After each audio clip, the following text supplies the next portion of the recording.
ചേർന്ന് ഇന്ന് പൽക്കാലം സ്വർഗത്തിലെ ദൈവത്തെ സ്തുതിപ്പാനും മഹത്വപ്പെടുത്തുവാൻ ആരാധിക്കാൻ എന്ന ഭാഗ്യത്തിനായി ഞാൻ ദൈവത്തെ സ്തുതിക്കുന്നു. ഒരു ചെറിയ 2 ഈരടി പാട്ട് ഹിന്ദിയിൽ എൻ്റെ സാക്ഷ്യത്തോടുള്ള ബന്ധത്തിൽ പാടി ഞാൻ ദൈവത്തെ ഞാൻ കർത്താവിൻ്റെ പ്രവർത്തനത്തിൽ മുന്നോട്ട് പോകാനായിട്ട് ആഗ്രഹിക്കുന്നു. എനിക്ക് പാട്ട് അറിയിക്കില്ല, എൻ്റെ സ്വരം ശരിയല്ല, എങ്കിൽ തന്നെ ഒന്ന് ഡിസൈഡ് ചെയ്യാനായിട്ട് ഞാൻ ആഗ്രഹിക്കുകയാണ്. ദൈവത്തെ സ്തോത്രം. करता है दिल मेरा धन्यवाद प्रभु, किए तूने कार्य महान मेरे प्रभु. करता है दिल मेरा धन्यवाद प्रभु, किए तूने कार्य महान मेरे प्रभु. तूने चुना एक निर्बल को, तूने चुना एक निर्बल को, कैसे कहूँ धन्यवाद मेरे प्रभु. करता है दिल मेरा धन्यवाद प्रभु, किए तूने कार्य महान मेरे प्रभु. കർത്താവേ, എന്നെ പോലെ ബലഹീനനായ ഒരാളെ നീ എങ്ങനെ തിരഞ്ഞെടുത്തു? ഞാൻ നിനക്ക് എങ്ങനെ നന്ദി പറയാം. അടുത്ത സ്റ്റാൻസ് പ്രകാരമാണ്. തൂനെ ദിയാ ഏക് ജീവൻ നയാ, ലാഖ് ബാർ ധന്യവാദ് മേരെ പ്രഭു. സ്വർഗീയ പിതാവേ, നീ എന്നെ തിരഞ്ഞെടുത്ത് പുതിയ ജീവൻ എനിക്ക് നൽകിയല്ലോ. ഞാൻ നിനക്ക് എങ്ങനെ ലക്ഷോപലക്ഷം നന്ദി കരയറ്റാതിരിക്കും. ദൈവത്തിന് സ്തോത്രം. എൻ്റെ ബാക്ക്ഗ്രൗണ്ടൊക്കെ പറഞ്ഞാൽ വളരെ കൂടുതൽ സമയം ഞാൻ ചുരുക്കി പറയട്ടെ. സമയം കുറവാണ്. ദൈവത്തിന് സ്തോത്രം. കേരളത്തിൽ വിശുദ്ധ തോമസിന്റെ പാദസ്പർശനമേറ്റ പുണ്യഭൂമി എന്നറിയപ്പെടുന്ന മലയാറ്റൂർ, അങ്കമാലിക്കടുത്ത് മലയാറ്റൂർ സ്വദേശിയാണ് ഞാൻ. പള്ളിയിൽ ഞാൻ പ്രാർത്ഥിച്ചുകൊണ്ടിരിക്കുമ്പോൾ എൻ്റെ ബാല്യകാലത്ത് തന്നെ ഞാൻ ഇപ്രകാരം ഓർക്കുന്നു. ചില ചിത്രങ്ങൾ വിശുദ്ധ Francis Xavier, Vincent de Paul, ഇങ്ങനെ വിശുദ്ധന്മാരുടെ ചിത്രം കണ്ടപ്പോൾ എൻ്റെ ഹൃദയത്തിൽ ഞാൻ പറഞ്ഞ കർത്താവെ, എനിക്കൊരു മിഷണറിയാണ്, ഒരു വിശുദ്ധനാണ്. എങ്ങനെ വിശുദ്ധനാണെന്ന് അറിയത്തില്ല. അപ്പോഴാണ് ഒറീസയിൽ ഒരു വൈദിക സെമിനാരിയിലേക്ക് എനിക്ക് പ്രവേശനം ലഭിച്ചത്. നീണ്ട 7.5 വർഷം 8 വർഷത്തോളം ആ വൈദിക സെമിനാരിയിൽ അഭ്യസിക്കുവാനായിട്ട് സ്വന്തം ഇടയാക്കി. എന്തൊക്കെ പഠിച്ചെന്നൊക്കെ ചോദിച്ചു കഴിഞ്ഞാൽ ഇപ്പോൾ സമയമില്ല. എന്നാൽ എൻ്റെ ഒരു കാര്യമുണ്ടായിരുന്നു. എൻ്റെ കർത്താവ് എന്നെ തന്ന വിളി, ആ വിളിക്ക് അനുസരിച്ച് ഒരു മിഷണറി ആയി തീരുവാൻ പറ്റുമോ എന്നുള്ള ഒരു ഡൗട്ട് അവിടെ ചെന്നതിന് ശേഷം എൻ്റെ ഹൃദയത്തിൽ ഉത്ഭവിക്കാനിടയായി. ഞാൻ ചുറ്റുപാടുകൾ കണ്ടപ്പോൾ, ഞാൻ പരിസരങ്ങൾ കണ്ടപ്പോൾ, എൻ്റെ ശ്രേഷ്ഠന്മാരെ, അധ്യക്ഷന്മാരെ, ബിഷപ്പ്മാരെയൊക്കെ അടുത്ത് കണ്ടപ്പോൾ ഞാൻ എൻ്റെ കൊച്ചു ഹൃദയത്തിൽ പറഞ്ഞ കർത്താവെ, I don't want to become a priest. ഒരു പുരോഹിതനായപ്പോൾ എനിക്ക് ആഗ്രഹമില്ല. ദൈവത്തിന് സ്തോത്രം. എൻ്റെ 2 സഹോദരിമാർ നൺസാണ്. ഇറ്റലി അനേക വർഷക്കാലം 30 വർഷമായിട്ട് അവർ ഇറ്റലിയിൽ സേവനമനുഷ്ഠിക്കുന്നു. അതിനുശേഷം സാമൂഹിക പ്രവർത്തനത്തിൽ ഏർപ്പെട്ടു. അതിനുശേഷം ഞാൻ ഒരു ജോലിയുള്ള ബന്ധത്തിൽ വടക്കേ ഇന്ത്യയിൽ മസൂറി, നിങ്ങൾക്കറിയാവുന്ന ഡെറാഡൂണിനടുത്ത് മസൂറി ടൗണിൽ ഒരു അമേരിക്കൻ ഹോസ്പിറ്റലിൽ ജോലി ചെയ്യുമ്പോഴാണ് എൻ്റെ യേശുവിനെ എൻ്റെ കർത്താവും എൻ്റെ രക്ഷകനുമായി അറിയുവാൻ എനിക്കിടയായത്. ഞാനത് ഒരിക്കലും മറക്കാറില്ല. എൻ്റെ ജീവിതത്തിൽ അല്പം ബുദ്ധിമുട്ടുണ്ടായി ഒരു സമയത്ത്. അപ്പോൾ ഞാൻ ആ ദിവസം ആ മലയുടെ മുകളിൽ നിന്ന്, മസൂരി ഒരു വലിയൊരു ടൗണാണ്, നിങ്ങൾക്കറിയാം, ഹിൽ സ്റ്റേഷനാണ്. ആ ടൗണിൽ നിന്ന് ഡൗൺ ഹില്ലിലോട്ട് നടന്ന് ഒരു കടയുടെ അടുത്ത് വന്നപ്പോൾ മഴ പെയ്തു. ഇതുപോലെ പ്രകൃതി പെട്ടെന്ന് മാറുന്ന ഒരു സ്ഥലമാണ്. ധാരാളം യൂറോപ്യൻസ് താമസിക്കുന്ന ഒരു ഏരിയയാണ്. ദൈവത്തിന്റെ സ്തോത്രം. അവിടെ വുഡ്സ്റ്റോക്ക് സ്കൂൾ, അമേരിക്കൻ സ്കൂളുണ്ട്. അവിടെ വൈൻബർഗ് അല്ലെ ഇംഗ്ലീഷ് സ്കൂളുണ്ട്. പിന്നെ എല്ലാ സ്കൂളുകളുണ്ട്. ദൈവത്തിന്റെ സ്തോത്രം. അതിന് ഞാൻ ആ കടയുടെ അടുത്ത് കയറി നിന്നു. പെട്ടെന്ന് എൻ്റെ ഒരു അറിയാവുന്ന ഒരു സഹോദരൻ, ഒരു സാമുവൽ, എനിക്ക് അറിയത്തില്ല, ആദ്യമായിട്ടാണ് ഞാൻ കാണുന്നത്. ഒരു സഹോദരൻ സാമുവൽ അവിടെ കടന്നു വരുന്നുണ്ടായി. എന്നോട് പറഞ്ഞു ഹവാറിയോ, ഞാനും ഹവാറിയോ പറഞ്ഞു. ഗ്രീറ്റിംഗ്സ് ഒക്കെ കൊടുത്തു. ഞാൻ വളരെ ഡൂയിങ്. അപ്പോൾ ഇവിടെ എന്നോട് ഞാൻ വർക്കിംഗ് വിത്ത് യൂത്ത്, ഞാൻ ചെറുപ്പക്കാരുടെ ഇടയിൽ പ്രവർത്തിക്കുകയാണെന്ന് പറഞ്ഞു. I thought it's a better time for recreation. അല്പസമയമൊക്കെ സ്പെൻഡ് ചെയ്യാനായിട്ടുള്ള സമയമായിരിക്കും. അതിന് അദ്ദേഹത്തിന്റെ ഭവനത്തിലോട്ട് പോകാനിടയായി. എന്നെ അറസ്റ്റ് ചെയ്ത ഒരു സംഭവം ഞാൻ പറയട്ടെ. അദ്ദേഹത്തിന്റെ ഭവനത്തിൽ ചെന്നു. ഒരു മേശപ്പുറത്ത് ഒരു കറുത്ത വേദപുസ്തകം ബൈബിൾ ഇരിക്കുന്നു. എനിക്ക് കോപ്പിയൊക്കെ തന്നു. വളരെ ശാന്തമായ രീതിയിൽ സ്നേഹത്തോടെ പുഞ്ചിരിക്കുന്ന ആ മുഖത്തോടുകൂടി എന്നോട് പല കാര്യങ്ങൾ സംസാരിക്കേണ്ടി തുടങ്ങി. ആദ്യ ദിവസങ്ങളിൽ എനിക്ക് വിഷമായിരുന്നു. വീണ്ടും ആ സ്നേഹവും സന്തോഷവും കണ്ടപ്പോൾ പിന്നെ ഞാൻ സഹോദരന്റെ അടുത്ത് പോയി സംസാരിക്കാൻ ഇടയായി. ഇദ്ദേഹം പറയുന്ന കാര്യങ്ങൾ എനിക്ക് മനസ്സിലാകുന്നില്ല, പലപ്പോഴും എനിക്ക് ഗ്രഹിക്കാൻ പറ്റുന്നില്ല. ഞാൻ അദ്ദേഹത്തോട് പറയും ബൈബിളും തുറക്കേണ്ട ഇതൊക്കെ എനിക്കറിയാം, ഞാൻ കുറെ പഠിച്ചതാണ്. പക്ഷേ ഞാനിത് പഠിക്കാൻ തുടങ്ങിയപ്പോൾ, ഞാനിത് ഗ്രഹിക്കാൻ തുടങ്ങിയപ്പോൾ സ്വർഗത്തിലെ ദൈവം എൻ്റെ ഹൃദയം തുറന്നു. എനിക്ക് മനസ്സിലായി, കർത്താവേ, ഞാനൊരു പാപിയാണ്, പാവത്തിന് പരിഹാരം ലോകത്തിലില്ല, കർമ്മമാർഗത്താൽ ഇല്ല, അതോ മറ്റുള്ള കാര്യങ്ങളിലില്ല, എന്നാൽ യേശുവിനുള്ള വിശ്വാസത്താൽ മാത്രമേ ഉള്ളൂ എന്ന് മനസ്സിലാക്കി എൻ്റെ ഹൃദയം ഞാൻ യേശുവിന് കൊടുത്തു. ദൈവത്തിന് സ്തോത്രം. ഞാനിത് പറയാൻ കാരണം, നമ്മുടെ ജീവിതയാത്രയിൽ, നമ്മുടെ പോക്കിൽ വരവിൽ, ജോലി സ്ഥലങ്ങളിൽ എത്രയോ ആളുകളെ നമ്മൾ കണ്ടുമുട്ടുന്നു. ഒരുപക്ഷെ യാദൃശ്യമായിട്ടായിരിക്കാം. ഒരു ആളെ നമ്മൾ കാണുമ്പോൾ ഒരു പുഞ്ചിരിയോടുകൂടിയ ഒരു സ്നേഹത്താൽ ഒരു സ്പർശനം, ഒരു ഷേക്ക് ഹാൻഡ്, അല്ലെങ്കിൽ അവനോട് ജസ്റ്റ് 2 വാക്ക് പറഞ്ഞാൽ ഒരുപക്ഷെ അതായിരിക്കാം ഒരു ടേണിംഗ് പോയിന്റ്. എൻ്റെ പ്രിയമുള്ളവരെ, നമുക്ക് കിട്ടുന്ന അവസരം നമ്മൾ പാഴാക്കരുത്. ഞാൻ ആ മസൂരി ടൗണിൽ ഞാൻ രക്ഷിക്കപ്പെട്ട് മുന്നോട്ട് വന്നപ്പോൾ ഞാൻ കർത്താവിന്റെ സന്നിധിയിൽ ഒരു തീരുമാനമെടുത്തു. ഞാനൊരു പേപ്പട്ടിയെ പോലെ, ഒരു ഭ്രാന്തനെ പോലെ, ഈ 28 വർഷമായിട്ട് കർത്താവേ, ഈ രഹസ്യം എന്നിൽ നിന്ന് മറന്നിരുന്നല്ലോ, ഇതെനിക്ക് അറിയത്തില്ലല്ലോ. ഞാൻ വാസ്തവത്തിൽ ഏത് ആളെ കണ്ടാലും, ഏത് വണ്ടി കണ്ടാലും, ഏത് ഏരിയ ആണെങ്കിലും ഞാൻ കയറി ചെന്ന് ഞാൻ ഒരു ട്രാക്ട് കൊടുക്കുവാനായിട്ട് ഞാൻ ആഗ്രഹിച്ചു. ദൈവത്തിന്റെ സ്തോത്രം.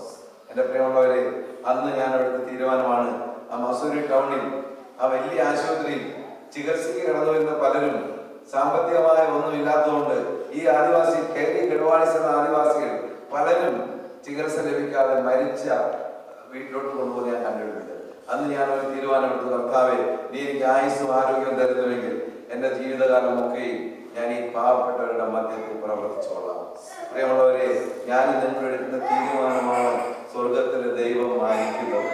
നിങ്ങൾ ഇങ്ങനെ തീരുമാനം എടുക്കുമെങ്കിൽ ആ തീരുമാനത്തെ മാനിക്കാൻ സ്വർഗത്തിലെ ദൈവമുണ്ട്. ദൈവത്തിന് സ്തോത്രം.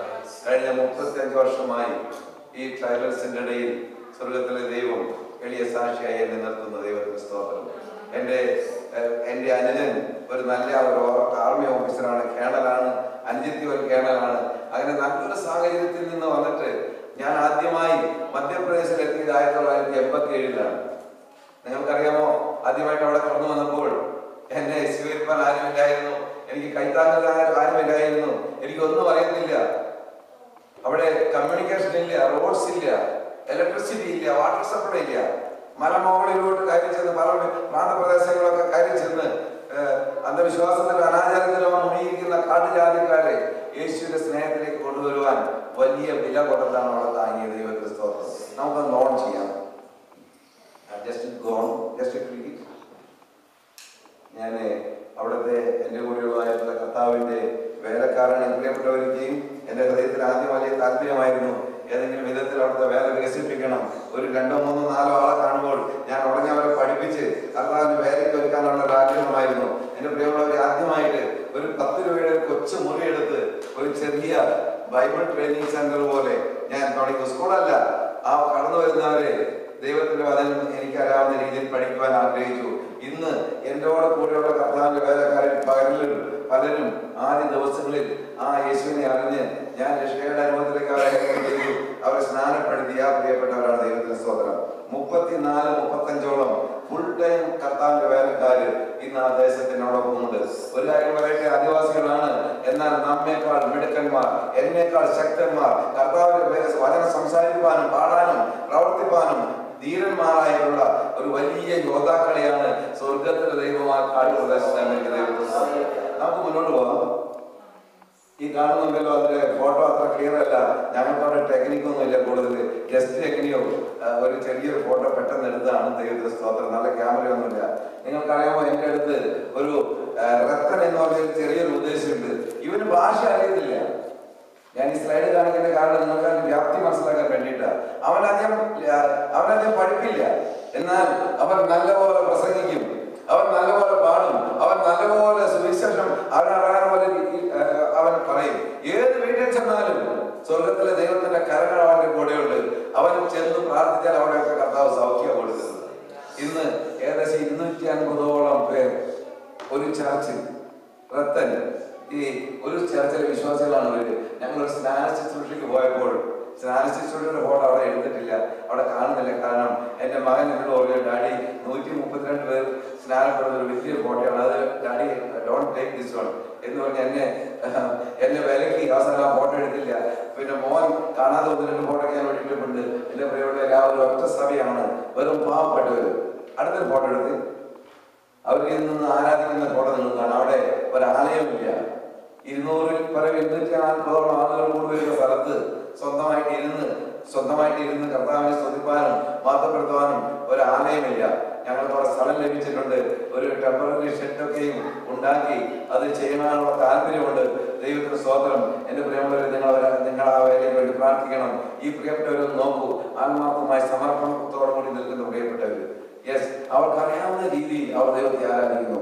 ഞാൻ നാട്ടിലൊക്കെ കടന്നു പോകുമ്പോൾ ഞാൻ പറയും, യെസ്, നിങ്ങളെപ്പോലെ സുഖവും നല്ല ഡ്രസ്സും ഒന്നുമില്ല, എന്നാൽ കമണ് വീണ ദൈവത്തെ സ്തുതിച്ച് ആരാധിക്കുന്ന പ്രിയപ്പെട്ടവർ. മുന്നോട്ട് പോട്ടെ. അവരൊരു സ്നാനത്തിന് വേണ്ടി, ആ ഫോട്ടോ ക്ലിയർ അല്ല, സ്നാനത്തിന് വേണ്ടി കൂട്ടമായിട്ട് എല്ലാവരും ഒരുമിച്ച് പോവുകയാണ്. അടുത്ത ഫോട്ടോ ഇതുപോലെ. അത് നിങ്ങൾക്കറിയാമോ, വടക്കേ ഇന്ത്യയിൽ മധ്യപ്രദേശിൽ ഞങ്ങൾക്ക് സ്നാനപ്പെടുത്താൻ നിയമമില്ല. We cannot baptize a person because the law is not there. അവിടെ ആന്റി കൺവേർഷൻ ബിൽ പാസ്സാക്കിയിരിക്കുക. ഒരു ആദിവാസിയെ സ്നാനപ്പെടുത്തണമെങ്കിൽ we have to bring that person to the magistrate. നാട്ടിൽ ഡിസ്ട്രിക്റ്റിന്റെ ഹെഡ്ക്വാർട്ടർ കൊണ്ടുവന്ന് മജിസ്ട്രേറ്റിന് മുമ്പിൽ കൊണ്ടുവന്ന് ഒരു എഫിഡവിറ്റ് ഒക്കെ എഴുതി പാസ്സാക്കി അത് സാക്ഷിയൊക്കെ വെച്ച് ഡോക്യുമെന്റ് ഉണ്ടാക്കണം. എങ്കിൽ തന്നെയും അതൊന്നും ചെയ്യാൻ ഞങ്ങൾക്ക് വിഷമമാണ്. സാമ്പത്തികം അനുവദിക്കുന്നില്ല. മറ്റത് മാത്രമല്ല, ദൈവത്തിന്റെ വേലകളൊക്കെ വളരെ തടസ്സമായിട്ട് വരുന്നുണ്ട്. ഞങ്ങൾ കർത്താവിനെ ആശ്രയിച്ച് മുന്നോട്ട് പോകട്ടെ. അനേകം പ്രിയപ്പെട്ടവര് സ്നാനപ്പെട്ട് ദൈവത്തോട് ചേരുന്ന ഒരു ചെറിയൊരു സ്ലൈഡാണ്. പിന്നെ പോട്ടെ. യെസ്, അടുത്തത് ഇത് നർമ്മദ നദി. വടക്കേ ഇന്ത്യയിൽ ഏറ്റവും പവിത്രമായ നദി എന്നറിയപ്പെടുന്ന നർമ്മദ നദി ആയിരക്കണക്കിന് ലക്ഷക്കണക്കിന് ഹിന്ദുക്കൾ മുങ്ങി അവരുടെ മതപ്രകാരം അവർ ശുദ്ധീകരണം പ്രാപിക്കുമ്പോൾ സ്വർഗത്തിലെ ദൈവത്തിന്റെ കൽപ്പന അനുസരിപ്പാൻ ആയിരങ്ങളെ കർത്താവ് പ്രേരിപ്പിക്കുകയാണ്. ദൈവത്തിന്റെ സ്തോത്രം. ഈ ഫോട്ടോയിൽ ഒരു ചെറിയ ഫോട്ടോ ആണ്, മൊത്തമായിട്ടുള്ള ഫോട്ടോ ഇല്ല. ദൈവത്തിന്റെ സ്തോത്രം. ഇത് കുറെ നാളുകൾ മുമ്പ് എടുത്തതാണ്. ദൈവത്തിന്റെ സ്തോത്രം. പ്രിയമുള്ളവരെ, ഈ ദേശത്ത് ഒരു വലിയ ഉണർവ് നടക്കുകയാണ്. ആ ഉണർവിൽ പങ്കാളികളാവാൻ നിങ്ങളും പ്രാർത്ഥിക്കണം. അടുത്ത എഗെയിൻ അനദർ ബാപ്റ്റിസം. നിങ്ങൾ നോക്ക് സഹോദരങ്ങൾ, അവിടെ ഞാൻ ഒറ്റയ്ക്കായതുകൊണ്ട് ഞാൻ എന്റെ സഹായത്തിന് വേണ്ടി 2-3 ഗസ്റ്റ് വന്നപ്പോൾ ഞാൻ അവരോട് പറഞ്ഞു, കമോൺ, നിങ്ങളും ആ വെള്ളത്തിലോട്ട് ഇറങ്ങി നമുക്ക് സ്നാനപ്പെടുത്താം. അങ്ങനെ ആ പ്രിയപ്പെട്ടവരും വന്ന് സ്നാനത്തിൽ എന്നെ സഹായിക്കുകയാണ്. ദൈവത്തിന്റെ സ്തോത്രം. അടുത്ത ഫോട്ടോ. യെസ്, അഗെയിൻ ഇത് നിങ്ങൾ നോക്കണേ. ആ പ്രിയപ്പെട്ടവര് അവരുടെ സമർപ്പണം നോക്ക്. ഞാൻ ചില സ്നാനത്തൊക്കെ നിൽക്കുന്ന സമയത്ത് ഈ സഹോദരങ്ങൾ ആത്മാവിൽ ആരാധിച്ച് അവര് അഭിഷേകത്താൽ നിറഞ്ഞ്, ചില സമയത്തൊക്കെ ഉണ്ടല്ലോ അവര് ഞാൻ പ്രത്യേകം തൊട്ട് കഴിഞ്ഞാൽ അറിയത്തുള്ളൂ, അതുപോലെ ആത്മാവിലായിട്ടാണ് നിൽക്കുന്നത്. അവരുടെ ഡെഡിക്കേഷൻ അവർക്കൊന്നും അറിയത്തില്ല. കാട്ടിലുള്ള മനുഷ്യരാണ്, ഊമവിഗ്രഹങ്ങളെ സേവിച്ചിട്ടിരുന്ന. എന്നാൽ ഒന്നവർക്കറിയാം, ഞങ്ങളെല്ലാം വിട്ട് ജീവിക്കുന്ന യേശുവിനെ ഞങ്ങൾ പിൻപറ്റുന്നു. അവർക്ക് യേശു സകലതും മതിയായവനാണ്. അവരുടെ ജീവിതത്തിലെ സകല വിഷയങ്ങൾക്കും യേശു മതി. ആ യേശു അവരെ രൂപാന്തരപ്പെടുത്തുന്ന രീതി. അടുത്ത ഫോട്ടോ. ഇത് അവിടുത്തെ ഒരു ചെറിയ ചർച്ചാണ്, മണ്ണിന്റെ ഒരു ചർച്ചാണ് ഉണ്ടാക്കിയിരിക്കുന്നത്. ആ ചർച്ച് പൊളിച്ച് ഈ ആളുകൾക്ക് ഇരിക്കുവാനായിട്ടുള്ള സ്ഥലമില്ലാത്തതുകൊണ്ട് ഇതിനേക്കാൾ ഒരു നല്ലൊരു ബോർഡ്, 400 പേർക്ക് ഇരിക്കാവുന്ന ഒരു ബോർഡ് ഉണ്ടാക്കുവാനായിട്ടുള്ള കാര്യങ്ങളൊക്കെ ചെയ്ത് അതിന്റെ പണി ഇപ്പോൾ നടക്കുകയാണ്. ഞാനിവിടെ വന്നിട്ട് 1 മാസമായി. എനിക്ക് കിട്ടിയ പൈസ കഴിഞ്ഞ 2 ആഴ്ച മുമ്പ് നേരിട്ട് എന്റെ ലോകത്തിന്റെ ടെലിവിഷൻ അയക്കുവാനായിട്ട് കർത്താവിനെ സഹായിച്ചു. അങ്ങനെ ഒരു വലിയ ഭാരത്തോടു കൂടിയാണ് ഞങ്ങൾ വന്നിരിക്കുന്നത്. ദൈവത്തിന്റെ സ്തോത്രം. ഇതും പാവപ്പെട്ട പ്രിയപ്പെട്ടവർ ആരാധനയിലാണ്. യെസ്, അവര് ഓക്കെ. ഇത് തുടങ്ങിയിട്ട് 2 വർഷമേ ആയിട്ടുള്ളൂ. ഈ പ്രിയപ്പെട്ടവർ സഹോദരൻ സോമൻ, അവന്റെ കുടുംബം, അവരുടെ റിലേറ്റീവ്സ്, അവന്റെ അടുത്ത ആൾക്കാര്. നിങ്ങൾക്കറിയാമോ, ഈ ആദിവാസികളെ ഒരാളെ വേലയ്ക്ക് വന്നു കഴിഞ്ഞാൽ എനിക്ക് വിഷമമൊന്നുമില്ല. എനിക്ക് അവർക്ക് മുറിയെടുത്ത് കൊടുക്കേണ്ട കാര്യമില്ല. എനിക്ക് അവർക്ക് ഒരു ഫെസിലിറ്റി കൊടുക്കേണ്ട കാര്യമില്ല. നാട്ടിൽ നിന്നൊക്കെ ആരെങ്കിലും കർത്താരെ വേലയ്ക്ക് വന്നാലുണ്ടല്ലോ, അവര് ചോദിക്കും സ്കൂളുണ്ടോ, ബാങ്ക് ഉണ്ടോ, പോസ്റ്റ് ഓഫീസ് ഉണ്ടോ, മറ്റുള്ള എല്ലാ സൗകര്യങ്ങളൊക്കെ ഉണ്ടോ. ഇത് കാണാൻ എല്ലാം ഉണ്ട്. ഞാൻ പറയും, യുഗോ 2 മാസത്തിനകം അല്ലെങ്കിൽ 3 മാസത്തിനകം ഒരു ചർച്ച എസ്റ്റാബ്ലിഷ് ചെയ്യാനായിട്ടുള്ള എല്ലാ വഴികളും സ്വർഗത്തിലെ ദൈവം അവിടെ തുറന്നു വന്നിരിക്കുകയാണ്. ഇത് ഈ സ്ഥാനത്ത് വർക്ക് തുടങ്ങുന്ന സമയത്ത് 4.5 വർഷം മുമ്പാണ് അവിടെ വർക്ക് തുടങ്ങിയത്. ഇത് വളരെ കഠിനമായ ഒരു സ്ഥലമാണ്. ഞാൻ ആദ്യമായിട്ട് അവിടെ കടന്നു ചെന്നപ്പോൾ ഒരു രോഗി ചാവാറായി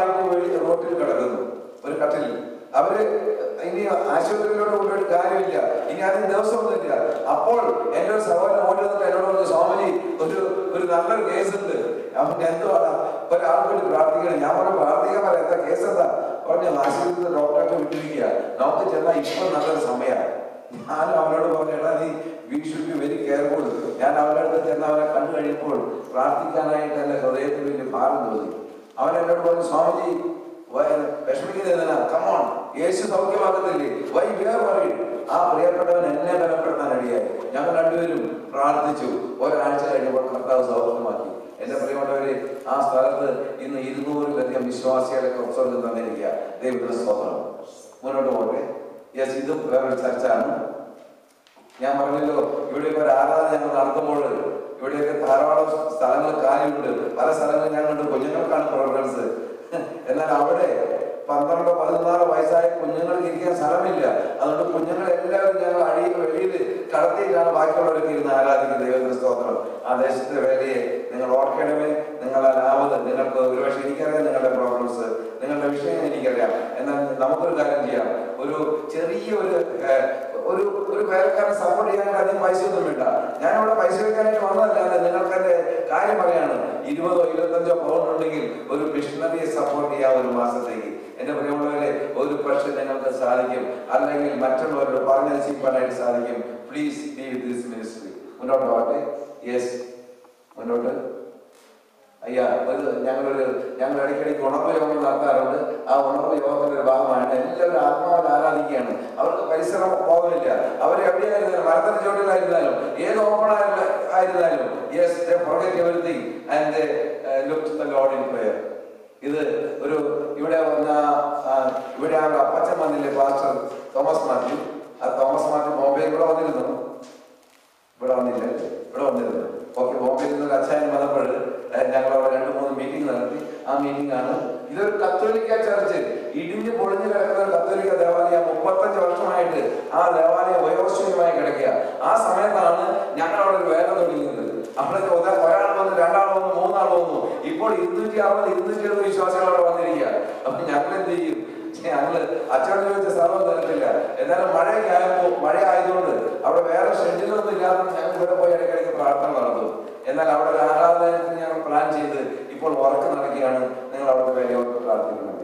യെസ്, ഓക്കെ. സഹോദരിമാർ, നിങ്ങൾ കാണാം ആ ഫോട്ടോ ധാരാളം കമ്മിറ്റഡ് ആയിട്ടുള്ള സഹോദരിമാർ. അവരൊക്കെ വളരെ കർത്താവിന്റെ വേലയ്ക്ക് ഏറ്റവും മുൻകൂട്ടുമാണ്. അവിടുത്തെ സഭയുടെ വളർച്ച സഹോദരിമാരിൽ കൂടിയാണ്. എന്റെ പ്രിയമുള്ളവര്, ഏത് സഭയുടെയും വളർച്ച സഹോദരിമാരാണ്. കാരണം അവർക്ക് ഈസി ആയിട്ട് ആത്മാക്കളെ ടച്ച് ചെയ്യാനായിട്ട് സാധിക്കും. നിങ്ങളും ആത്മാർത്ഥമായിട്ട് ഈ ദിവസങ്ങളിൽ ഒന്ന് ഉണർന്ന് പ്രവർത്തിക്കണം. ദൈവത്തിന്റെ സ്തോത്രം. ഓക്കെ, അടുത്തത്. യെസ്, ഇത് ഞങ്ങൾ അവിടെ ഒരു ചിൽഡ്രൻസ് ഹോം തുടങ്ങിയിട്ടുണ്ട്. ഞങ്ങൾ അതിന്റെ മുകളിൽ ഒരു റിട്രീറ്റ് സെന്റർ ഉണ്ടാക്കിയിട്ടുണ്ട്. 300 പേർക്ക് ഇരിക്കാവുന്ന. ഇതൊരു യൂത്ത് മീറ്റിംഗ് ആണ്. അവിടുത്തെ 120 യൂത്ത്സിനെ ഞങ്ങൾ സംഘടിപ്പിച്ച് ഒരു സ്പെഷ്യൽ മീറ്റിംഗ് നടത്തുകയാണ്. അതിനെ വേണ്ടി പ്രാർത്ഥിക്കണം. ഓക്കെ, ആ മീറ്റിംഗിൽ പങ്കെടുത്ത യുവജന്മാരാണ്. ഓക്കെ, ഇത് ഫാമിലി നമുക്ക് ഒരുപാട് പ്രാർത്ഥിക്കാം. സ്വതന്ത്ര ദൈവമേ, വടക്കേ ഇന്ത്യയിൽ ഓർത്തവാസികളുടെ മധ്യത്തിൽ അന്ധവിശ്വാസികളും അനാചാരങ്ങളിൽ മൊഴി മൃഗത്തിലൊരായി ജീവിക്കുന്ന കാട്ടുമക്കളുടെ മധ്യത്തിൽ കർത്താവെ, നിന്റെ സ്നേഹത്തെ വർണ്ണിപ്പാൻ അവിടുന്ന് ഇടയാക്കുന്ന, അവിടുന്ന് ചെയ്യുന്ന എല്ലാ നന്മകൾക്കായി സ്തോത്രം. അവിടെ പ്രവർത്തിക്കുന്ന വേലക്കാരനെ അനുഗ്രഹിക്കണമേ. അതിനുവേണ്ടി കരങ്ങളിൽ നീക്കുവാൻ തക്കവണ്ണം കർത്താവെ, നിന്റെ മക്കളെ നീ ഫലപ്പെടുത്തുമാറാകണമേ. ഒരു വലിയ ഞങ്ങൾക്കുണ്ട് ദൈവരാജ്യത്തിന്റെ വിസ്താരത്തിന് വേണ്ടി. അതിന്റെ പങ്കാളികളാവാൻ ഞങ്ങളെയും സഹായിക്കണമേ കർത്താവെ. പ്രാർത്ഥന കേട്ടതിനാൽ സ്തോത്രം. യേശുവിന്റെ നാമത്തിൽ തന്നെ. ഇന്നത്തെ ചിന്തയ്ക്കായി നമുക്കൊരു വാക്യം എഴുതാം. 2 കൊരിന്ത്യർ 5-ാം അധ്യായം അതിന്റെ 7-ാം വാക്യം. ഞാൻ തന്നെ പറയാം. കാഴ്ചയാലല്ല, വിശ്വാസത്താൽ അത്രേ ഞങ്ങൾ നടക്കുന്നത്. ഒരു കാര്യം ശ്രദ്ധിക്കണം. അപ്പോസ്തലനായ പൗലോസ് ഈ വാക്ക് എഴുതുമ്പോൾ നാം ഇന്നൊരു കാര്യം ഓർക്കണം. എന്റെ പ്രിയമുള്ളവരെ, നാം ദൈവമക്കളാണ്. പൗലോസോട് എഴുതിയിരിക്കുന്നത് കാഴ്ചയാലല്ല, വിശ്വാസത്താൽ അത്രേ ഞങ്ങൾ നടക്കുന്നത്. അല്ലേ? എന്താ എഴുതിയിരിക്കുന്നത്? ഞങ്ങൾ we walk by sight, not by faith, not by sight. ഞങ്ങൾ ആരാ? ദൈവമക്കൾ. കർത്താവിന്റെ രക്തത്താൽ കഴുകപ്പെട്ട ദൈവമക്കൾ, നമ്മൾ നടക്കേണ്ടത് കാഴ്ചയാലല്ല, വിശ്വാസത്താലാണ്. ദൈവത്തിന്റെ സ്തോത്രം. നമ്മുടെ പൂർവികന്മാർ വിശ്വാസത്താൽ നടന്നു, നീതീകരിക്കപ്പെട്ടു. ദൈവത്തിന്റെ വചനത്തിൽ എഴുതിയിരിക്കുന്നു. ദൈവത്തിന്റെ വചനത്തിൽ എഴുതിയിരിക്കുന്നു, വിശ്വാസം കൂടാതെ ആർക്കും ദൈവത്തെ പ്രസാദിപ്പിക്കുവാൻ സാധ്യമല്ല. വിശ്വാസം കൂടാതെ രോഗം സൗഖ്യമാകത്തില്ല. only healing by faith. വിശ്വാസമില്ലാതെ we cannot live a victorious Christian life. ഒരു ജയകരമായ ക്രിസ്തീയ ജീവിതം നയിക്കണമെങ്കിൽ നമുക്ക് വിശ്വാസം വേണം. നമ്മുടെ നീതീകരണ രക്ഷ ക്രിസ്തീയ ജീവിതത്തിന്റെ എല്ലാം വിശ്വാസത്താൽ. പെന്തക്കോസ്ത് പ്രസ്ഥാനം ഉടലെടുക്കുന്നതിന്റെ ഒരു ഭാഗം തന്നെ വിശ്വാസമാണ്. മാർട്ടിൻ ലൂഥർ പറഞ്ഞല്ലോ, എന്തുവാ? കർമ്മമാർഗത്താലല്ല, വിശ്വാസത്താൽ അത്രേ. എന്റെ പ്രിയമുള്ളവരെ, ലോകമെമ്പാടും ചുറ്റുള്ള അനേകായിരങ്ങൾ ഈ മറ്റുള്ള വലിയ വലിയ സഭകളൊക്കെയും കാഴ്ചകൾ നടക്കുമ്പോൾ ഇന്നൊരു കാര്യം ഓർക്കണം, ദൈവ മക്കൾ എന്ന് അവകാശപ്പെടുന്ന നമ്മൾ നടക്കേണ്ട ഒരു വഴിയ വിശ്വാസം. ഇന്ന് ഈ വിഷയം ചെറുതായിട്ടൊന്ന് മനസ്സിലാക്കാൻ എന്റെ ഹൃദയത്തിൽ ഒരു ആഗ്രഹമുണ്ട്. ഞാൻ ആദിവാസികളിൽ പ്രവർത്തിക്കുന്ന ഒരാളായതുകൊണ്ട് ഞാൻ ഒന്ന് രണ്ട് ചെറിയ എന്തായാലും പറയുന്നത് മാധ്യമങ്ങൾ ഉപയോഗിക്കുക. ഇതെന്തോ ഇതൊരു കൊയിനാണ്. ഈ കൊയിന് രണ്ട് വശമുണ്ട്. ഈ പിള്ളേർക്ക് നാളെ എന്നോട് കൊച്ചു പറഞ്ഞു, മോൻ എന്നോട് പറഞ്ഞു, ജോഷ പറഞ്ഞു, ഹെഡ്. അതുപോലെ വിശ്വാസം നമ്മൾ മലയാളത്തിൽ ഒരൊറ്റ വാക്കേ ഉള്ളൂ. എന്നാൽ ഇംഗ്ലീഷിൽ വിശ്വാസത്തിന് രണ്ട് വാക്കാണ് കൊടുത്തിരിക്കുന്നത്. One is believe, another is faith. Please be with me. Believe and faith. Believe is not faith. Faith is not believe. ഇത് രണ്ടും രണ്ടാ. ഈ കോയിനിന്റെ ഏതെങ്കിലും ഒരു വശം തേഞ്ഞു പോയാൽ, if one face is defaced, there is no legal value for this coin. ഈ കോയിന്റെ ഒരു വശം തേഞ്ഞു പോയി കഴിഞ്ഞാൽ ആരെങ്കിലും എടുക്കുമോ? എടുക്കത്തില്ല. അതുപോലെ ക്രിസ്തീയ ജീവിതത്തിൽ believe and faith should go together. ഇനി എന്താ വിശ്വാസം? ഞാനും നിങ്ങളും വിശ്വസിക്കുന്ന സത്യത്തിന്റെ മുകളിലുള്ള പ്രവൃത്തിയാണ് വിശ്വാസം. Acting upon what we believe is faith. ഞാനും നിങ്ങളും വിശ്വസിക്കുന്ന വിഷയത്തിന്റെ മുകളിലുള്ള പ്രവൃത്തിയാണ് വിശ്വാസം. ഞാൻ മുന്നോട്ട് പോകട്ടെ. വിശ്വാസത്തിന്റെ കാര്യം പറയുമ്പോൾ നമുക്കത് മനസ്സിലാക്കണമെങ്കിൽ faith operates in two realms. രണ്ട് രീതികളിലാണ് വിശ്വാസം പ്രവർത്തിക്കുന്നത്. ഒന്ന് നാച്ചുറൽ, ഒന്ന് സ്പിരിച്വൽ. നാച്ചുറൽ രീതി എന്താ? We get an information and we act according to it. That is the natural. ഞാൻ ഒരു ഉദാഹരണം പറയാം. നിങ്ങൾക്ക് ജോലിക്ക് പോകുന്നില്ല, നിങ്ങൾക്ക് ഒത്തിരി ജോലി പുതുക്കം വേണം.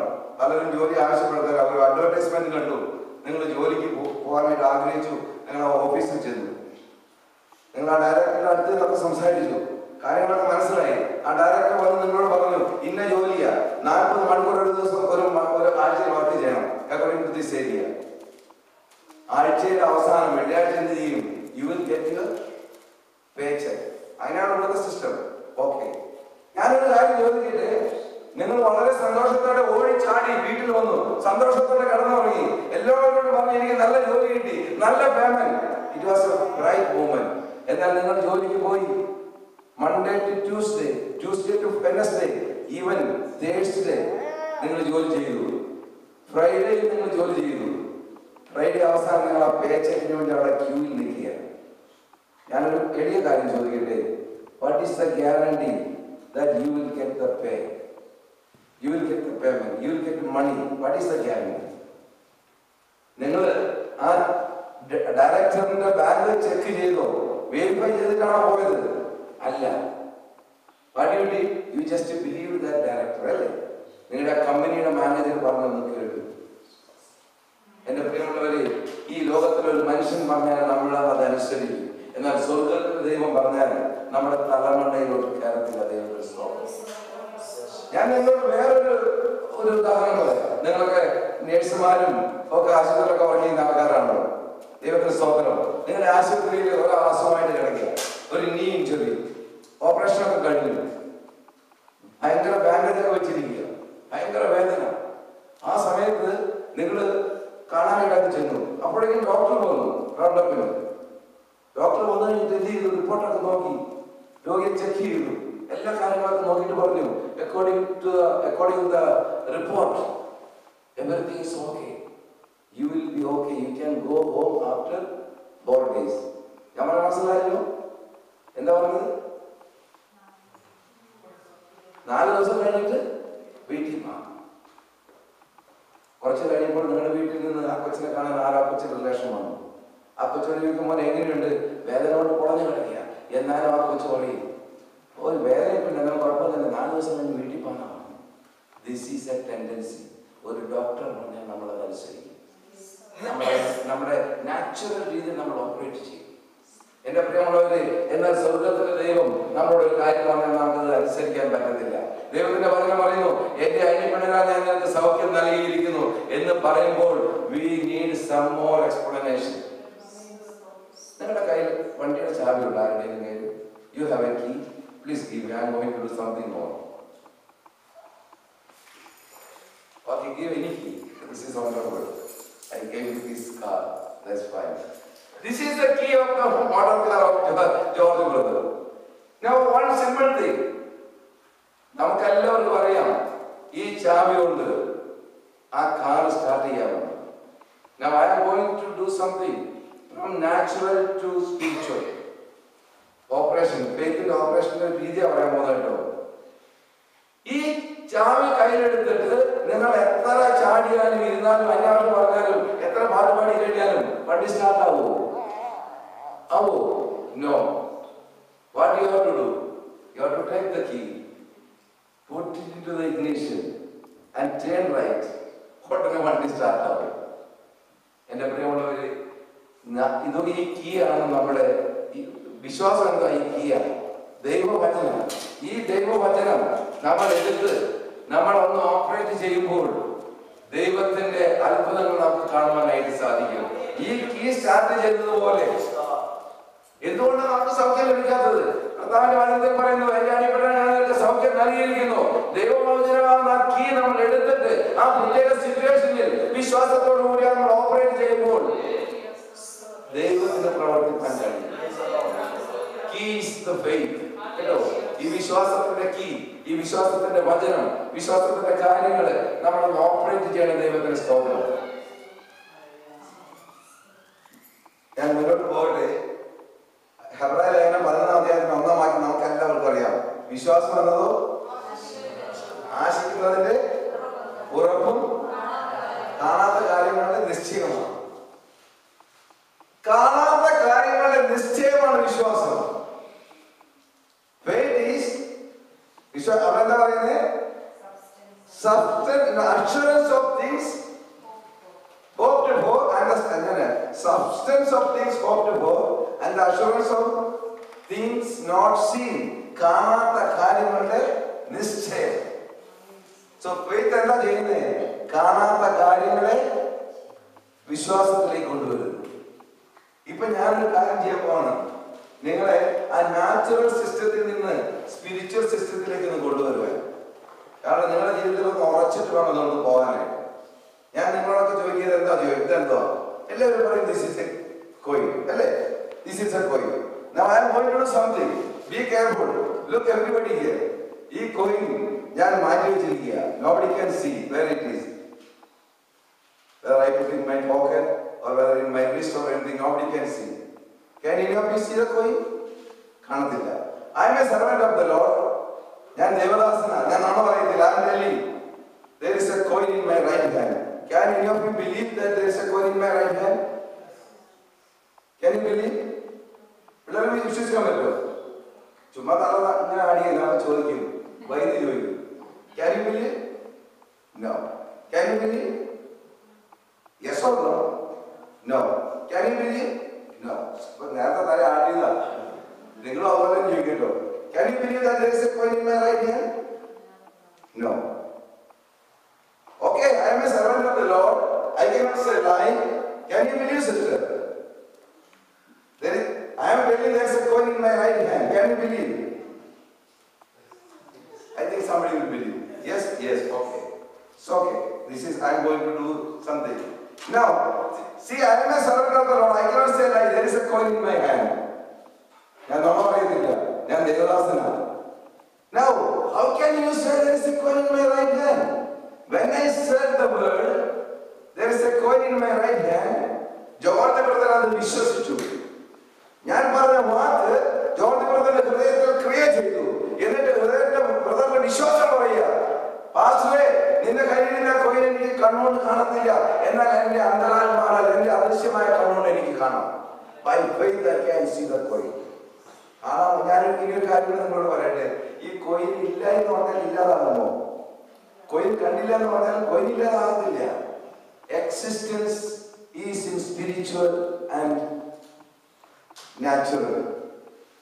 ഒരു സാധനത്തിന്റെ എക്സിസ്റ്റൻസ് എന്ന് പറഞ്ഞാൽ ശരി എക്സിസ്റ്റൻസ് സ്പിരിച്വലാണ്, അത് കഴിഞ്ഞിട്ട് ഫിസിക്കൽ എക്സിസ്റ്റൻസ് ഉള്ളൂ. പക്ഷെ ഇപ്പൊ നമ്മളൊക്കെ കാണുന്നതെന്ന് പറയട്ടെ, ആദ്യം നമ്മൾ നാച്ചുറലാണ് കാണുന്നത്, physical. The problem with this, we wanted to see the natural, we wanted to see the physical existence. എന്നാൽ ദൈവം പറയുന്നു, first existence is the spiritual. എന്റെ പ്രിയമുള്ളവരെ, ഈ എക്സാമ്പിൾ നമ്മൾ മനസ്സിലാക്കണം. ഫെയ്ത്ത് എന്ത് ചെയ്യുന്നു? ഇല്ലാത്തതിനെ കൊണ്ടുവരുന്നു. വിശ്വാസം എന്ത് ചെയ്യുന്നു? ഇല്ലാത്തതിനെ കൊണ്ട്. ഒരു ദേവദാസൻ കുഞ്ഞു വേണ്ടി പ്രാർത്ഥിക്കുമ്പോൾ, നിങ്ങളുടെ വിഷയത്തിന് വേണ്ടി പ്രാർത്ഥിക്കുമ്പോൾ, നിങ്ങളുടെ ഏതെങ്കിലും ഹീലിംഗിന് വേണ്ടി പ്രാർത്ഥിക്കുമ്പോൾ, നിങ്ങൾ ഏതെങ്കിലും സ്പെസിഫിക് മാറ്ററിന് വേണ്ടി പ്രാർത്ഥിക്കുമ്പോൾ, ആ വിഷയം ഇല്ല എന്നാൽ പ്രാർത്ഥിക്കുമ്പോൾ സ്വർഗ്ഗത്തിലെ ദൈവം അത് കൊണ്ടുതരിക. ഹല്ലേലൂയ. ഞാൻ മുന്നോട്ട് പോട്ടെ. വിശ്വാസം എന്ത് ചെയ്യുന്നു? കാണാത്ത കാര്യങ്ങളെ കാഴ്ചയിലേക്ക് കൊണ്ടുവരുന്നു.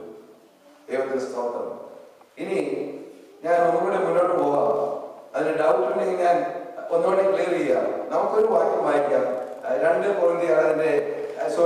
2 രാജാക്കന്മാരുടെ പുസ്തകം 6-ാം അധ്യായം, 2 രാജാക്കന്മാർ 6-ാം അധ്യായം, അതിന്റെ 16-ാം വാക്യം വായിക്കണേ.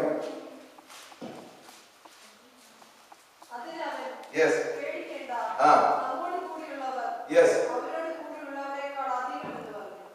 കിട്ടിയവർക്കും വളരെ സിമ്പിളാ. ഇതിന്റെ ഞാൻ ബാക്ക്ഗ്രൗണ്ട് ഒന്ന് പറയാം. There was a war between Syria and Israel. ആറാം സൈന്യവും ആറാം രാജാവും ഇസ്രായേൽ മക്കളുമായിട്ട് യുദ്ധം ഉണ്ടായി. യുദ്ധത്തിന് സിറിയൻ രാജാവ് എടുത്തിരുന്ന തന്ത്രങ്ങളായിട്ട് ഒളിച്ചിരുന്ന യുദ്ധം. എവിടെയൊക്കെ ഒളിച്ചിരുന്നതോ സൈന്യം, ആ രഹസ്യം സ്വർഗത്തിലെ ദൈവം പ്രവാചകനായ എലൈഷാക്ക് വെളിപ്പെടുത്തി കൊടുത്തിരുന്നു. ദൈവദാസൻ എലൈഷ മുഖാന്തരം ഒളിച്ചിരുന്ന സ്ഥാനത്തേക്ക് പോകണ്ട എന്ന് പറഞ്ഞ് അവരൊക്കെ വേറെ സ്ഥലത്തോട്ട് പോയി. ഇങ്ങനെ പല പ്രാവശ്യമായി കഴിഞ്ഞപ്പോൾ ഈ സിറിയൻ രാജാവ് വളരെ ഭാരപ്പെട്ടു, വളരെ വിഷമിച്ചു. അദ്ദേഹം അവസാനം കണ്ടുപിടിച്ച് ചോദിച്ചു, എല്ലാവരും വിളിച്ചിട്ട്, വൃദ്ധന്മാരെ, എന്താ പ്രശ്നം? നമ്മുടെ ഇടയിൽ ആരെങ്കിലും ചാരന്മാരുണ്ടോ? ദൈവത്തിന്റെ വചനത്തിൽ എഴുതിയിരിക്കുന്നു. എന്താ എഴുതിയിരിക്കുന്നത്? അപ്പോൾ പറഞ്ഞു, രാജാവ് വിഷയമല്ല, ഒരു പ്രവാചകനുണ്ട്, എലൈഷ. അവൻ നീ രഹസ്യ മുറിയിൽ സംസാരിക്കുന്ന വിഷയം പോലും അവൻ അറിയുന്നു, വെളിപ്പെടുത്തുന്നു. അവൻ ദേഷ്യമായി, അവൻ കോപിഷ്ഠനായി, അവൻ ഓടി വന്നിട്ട് അവനൊരു പട്ടാളവുമായിട്ട് അവൻ എതിരേൽക്കാനായിട്ട് വന്നു, ഇവരെ പിടിക്കാൻ. അവസാനം അവർക്ക് പിടികിട്ടി. അവൻ ദോത്താൻ ടൗണിൽ, ദോത്താൻ എന്ന് പറഞ്ഞ ചെറിയ സ്ഥലത്ത് ആ മലയുടെ മുകളിൽ ഇരിക്കുക. ഇവിടുത്തെ ഞാൻ വായിച്ച ഭാഗമെന്ന് പറയട്ടെ, എലൈഷ പ്രവാചകൻ എഴുന്നേൽക്കുന്നതിന് മുമ്പ് രാവിലെ അവന്റെ ഭൃത്യൻ, അവന്റെ കൂടെയുള്ള ബാല്യക്കാരൻ എഴുന്നേറ്റ് വെളിയിലേക്ക് കാണുന്നപ്പോൾ എന്താ കണ്ടത്? ആയിരക്കണക്കിന് കുതിരകളും രഥങ്ങളും സൈന്യങ്ങളുമായിട്ട് മല ചുറ്റും നിറഞ്ഞിരിക്കുന്നു. ദൈവത്തിന്റെ സ്തോത്രം. അവൻ അയ്യോ നെഞ്ചത്തടിച്ച് അവൻ കരയാൻ തുടങ്ങി.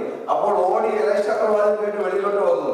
വെളിയിലോട്ട് വന്നിട്ട് പറയുക, എടാ പേടിക്കണ്ട, നമ്മുടെ ഓടിയുള്ളവർ അവരെക്കാൾ അധികം. നിങ്ങളൊന്ന് മനസ്സിലാക്കണമേ, ഇവിടെ ഈ വൃത്യൻ നോക്കുമ്പോൾ, ഈ വേലക്കാരൻ നോക്കുമ്പോൾ ഞാനും പ്രവാചകനും മാത്രമേ ഉള്ളൂ.